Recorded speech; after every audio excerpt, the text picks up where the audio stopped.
সশস্ত্র বাহিনীর পে কমিশনের কাছে সর্বনিম্ন বেতন ৩৫,০০০ টাকা করার প্রস্তাবনা। নবম পে স্কেল 2025 সালের নবম পে স্কেল কার্যকর করার লক্ষ্যে একটি নতুন পে কমিশন গঠিত হয়েছে।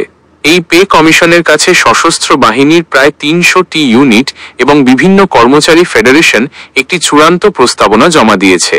এতে দ্রব্যমূল্যের ঊর্ধ্বগতির সঙ্গে সামঞ্জস্য রেখে সর্বনিম্ন মূল বেতন ৩৫,০০০ টাকা নির্ধারণের জোর দাবি জানানো হয়েছে। আগামী ৩১ অক্টোবরের মধ্যে এই পে কমিশন প্রতিবেদন যাচাই বাছাই করে সরকারের কাছে চূড়ান্ত সুপারিশমালা জমা দেবে। সর্বনিম্ন বেতন ৩৫,০০০ টাকা করার যৌক্তিকতা। সশস্ত্র বাহিনীর এই দাবির পেছনে বেশ কিছু শক্তিশালী যুক্তি রয়েছে। পূর্ববর্তী পে স্কেলের ধারাবাহিকতা। 2015 সালের সর্বশেষ পে স্কেলে সর্বনিম্ন মূল বেতন ছিল ৮,২৫০ টাকা।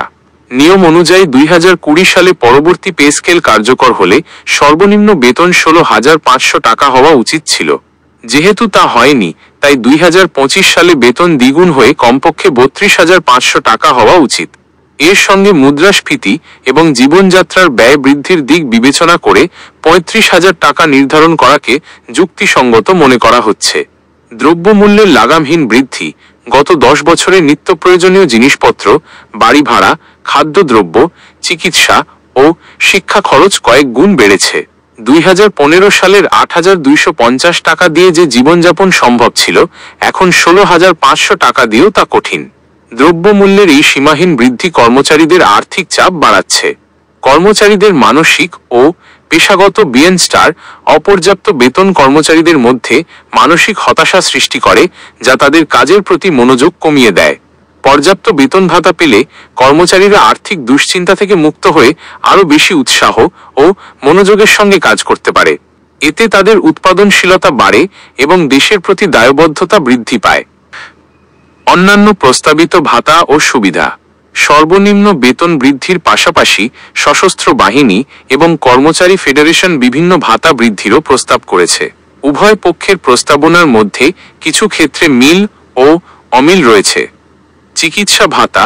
সশস্ত্র বাহিনী 50 বছরের কম বয়সীদের জন্য ৩,০০০ টাকা এবং 50 বছরের বেশি বয়সীদের জন্য 5,০০০ টাকা চিকিৎসা ভাতা দেওয়ার প্রস্তাব করেছে।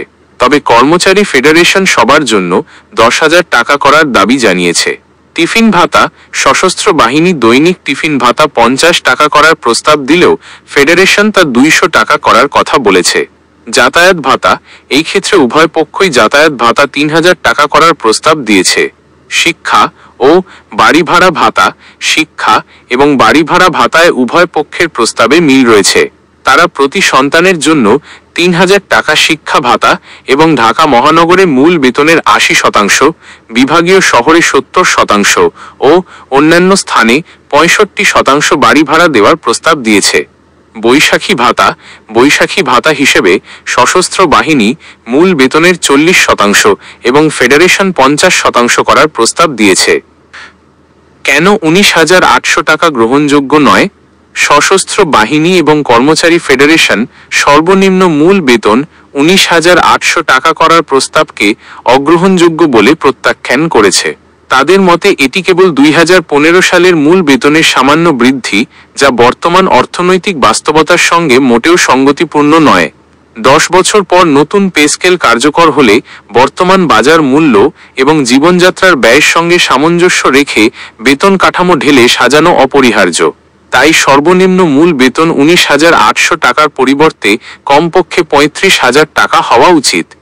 এই প্রস্তাবনাগুলো যদি সরকার বিবেচনা করে, তবে তা দেশের সামরিক ও বেসামরিক কর্মচারীদের জীবনযাত্রার মান উন্নয়নে একটি গুরুত্বপূর্ণ পদক্ষেপ হিসেবে বিবেচিত হবে। এতে একদিকে যেমন কর্মচারীদের আর্থিক নিরাপত্তা নিশ্চিত হবে, তেমনি দেশের সার্বিক উন্নয়নের গতিও বাড়বে বলে আশা করা যায়।